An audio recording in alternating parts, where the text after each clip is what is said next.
Sir, सन 2014 17 फरवरी स्थान हिंदुस्तान की इस पार्लियामेंट सरकार यूपीए की हमारे नेत्री मैडम सोनिया गांधी जी की नसीहत पर हमारे सरकार ने यह फैसला किया था और ये फैसला सदन के अंदर सुनाई गई थी चिदम्बरम और मनमोहन जी की तरफ से कि कोशियारी कमेटी की जो मतलब रिकमेंडेशन थी, कोशियारी कमेटी की सिफारिशों के मुताबिक हम हिंदुस्तान की हमारे ये फौजी भाई के लिए 1 रैंक 1 पेंशन शुरू कर रहे हैं 2014 की 17 फरवरी।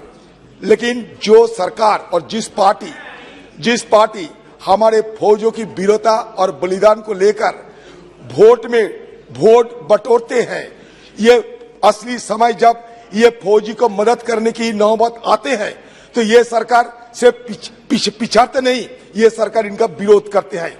ये विरोध हम देखा कहा ये हमारे सुप्रीम कोर्ट में ये सरकार हमारे 30 लाखों से ज्यादा हमारे वीर जवानों ने जिन्होंने देश की सीमाओं की रक्षा करने के लिए सारा जिंदगी गुजार दिए हैं, वो लोग जब 1 रैंक 1 पेंशन के लिए बार बार गुहार लगाते थे सुप्रीम कोर्ट में, तो ये सरकार पुरजोर इनको विरोध किया और इस विरोध के चलते ये साबित कर चुके हैं ये फौजी के साथ नहीं है, ये फौजी के साथ नहीं है, ये अपने शौक चरितार्थ करने के लिए फौजी की नाम लेकर फौजी को बलिदान अमित शाह जी ने खुद कहा कि आप जितना समय जरूरत है कहते रहिए। हाँ तो सर मैं कानून की बात बोलो सर, कानून की बात करते हैं।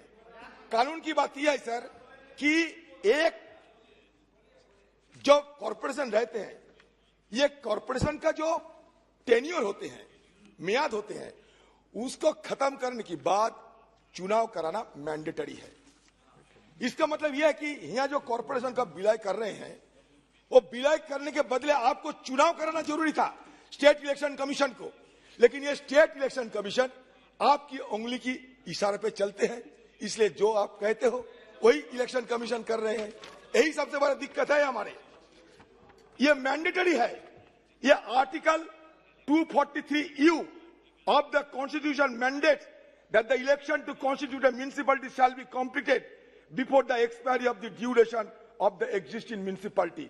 This is a mandatory provision which needs to be complied with by the election commission under all circumstances. by नहीं, election commission की ये कानून है। Sir, the Delhi Municipal Corporation DMC Act 1957 was passed by Parliament.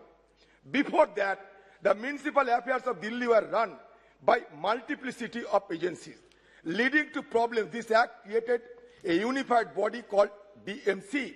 In 2011, the corporation was trifurcated. This was done by amending the act in the Legislative Assembly of Delhi and not Parliament. Though that trifurcation was preceded by public debate and citizen demand. आपने ये कोई कभी किए हैं या नहीं? जो नहीं सर, वो नहीं किया सर, ये बताना जरूरी है क्या सर? आर्टिकल 246(4) किसी ने नहीं कहा sir. Article 246 (4) of the Constitution empowers Parliament to legislate for a union territory on a matter which is in the state list. Delhi, as a part of C state, had an assembly and an CM, Chaudhry Brahma Prakash, from 1951 to 1956. Thereafter, Delhi became a union territory and the assembly was abolished. It was brought back only in 1992. So the parliament was the sole legislative body for Delhi in 1957 when the DMC Act was enacted. मैं sir बस हो गया sir मैं हमारे ये यहाँ बैठते थे सर PD आचार्य जी, हमारे सेक्रेटरी जनरल। ये अभी जो बोले ना अंतिम वाक्य एक बार फिर से पढ़ लीजिए जरा।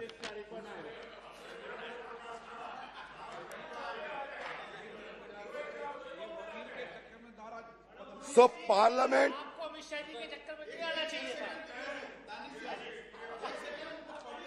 जरूर पढ़ते हैं। Parliament has the general power to legislate on a matter in the state list for a union territory under Article 246(4).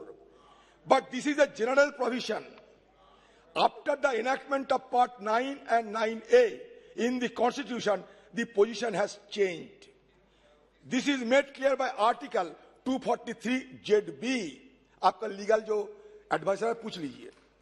Article 243 ZB, which says the provisions of this part shall apply to the union territories.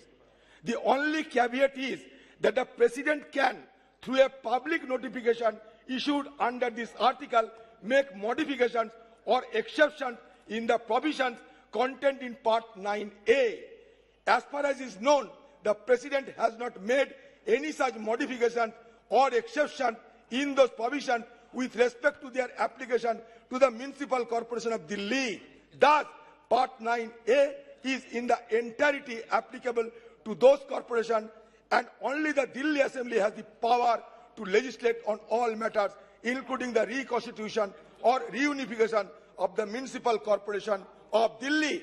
An important point to note that the provision contained in our Part 9A are special in nature, whereas Article 246, which empowers Parliament to legislate for a UT, is a general provision. Mind it, one of the rules of interpretation of statutes is that special provision prevail over general provision. Therefore, it is a state legislature